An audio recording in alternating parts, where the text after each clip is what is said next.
أعوذ بالله من الشيطان الرجيم. بسم الله الرحمن الرحيم. وقال رجل مؤمن من آل فرعون يكتم إيمانه أتقتلون رجلا أن يقول ربي الله وقد جاءكم بالبينات من ربكم وإن يك كاذبا فعليه كذبه وإن يك صادقا يصبكم بعض الذي يعدكم إن الله لا يهدي من هو مسرف كذاب. يا قوم لكم الملك اليوم ظاهرين في الأرض فمن ينصرنا من بأس الله إن جاءنا. قال فرعون ما أريكم إلا ما أرى وما أهديكم إلا سبيل الرشاد.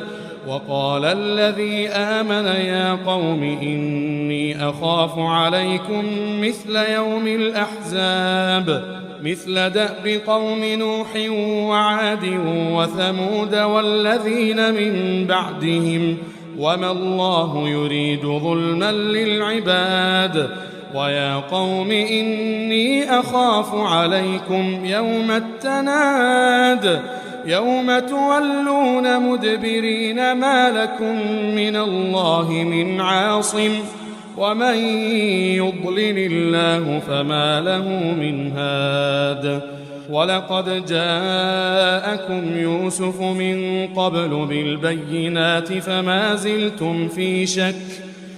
زلتم في شك مما جاءكم به حتى إذا هلك قلتم لن يبعث الله من بعده رسولا كذلك يضل الله من هو مسرف مرتاب.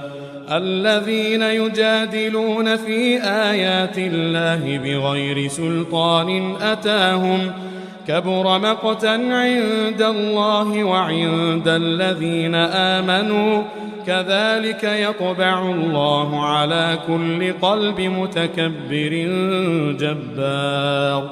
وقال فرعون يا هامان ابن لي صرحا لعلي أبلغ أسباب السماوات فأطلع إلى إله موسى وإني لأظنه كاذبا.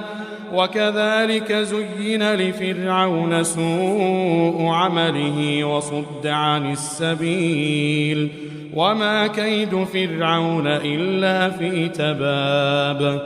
وقال الذي آمن يا قوم اتبعون أهدكم سبيل الرشاد. يا قوم إنما هذه الحياة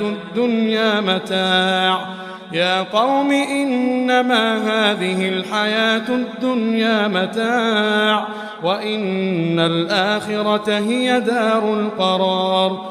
من عمل سيئة فلا يجزى إلا مثلها ومن عمل صالحا من ذكر أو أنثى وهو مؤمن فأولئك يدخلون الجنة يرزقون فيها بغير حساب. ويا قوم ما لي أدعوكم إلى النجاة وتدعونني إلى النار تدعونني لأكفر بالله وأشرك به ما ليس لي به علم وأنا أدعوكم إلى العزيز الغفار. لا جرم أن ما تدعونني إليه ليس له دعوة في الدنيا ولا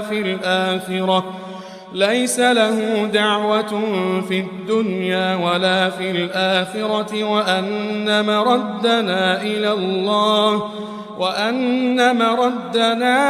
الله وأن المسرفين هم أصحاب النار. فستذكرون ما أقول لكم وأفوض أمري إلى الله إن الله بصير بالعباد. فوقاه الله سيئات ما مكروا وحاق بآل فرعون سوء العذاب. النار يعرضون عليها غدوا وعشيا ويوم تقوم الساعة أدخلوا آل فرعون أشد العذاب. وإذ يتحاجون في النار فيقول الضعفاء للذين استكبروا إنا كنا لكم تبعا فهل أنتم مغنون عنا نصيبا من النار.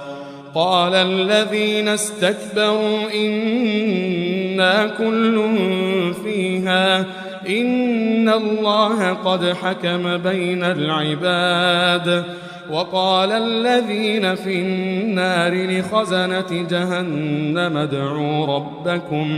ادعوا ربكم يخفف عنا يوما من العذاب.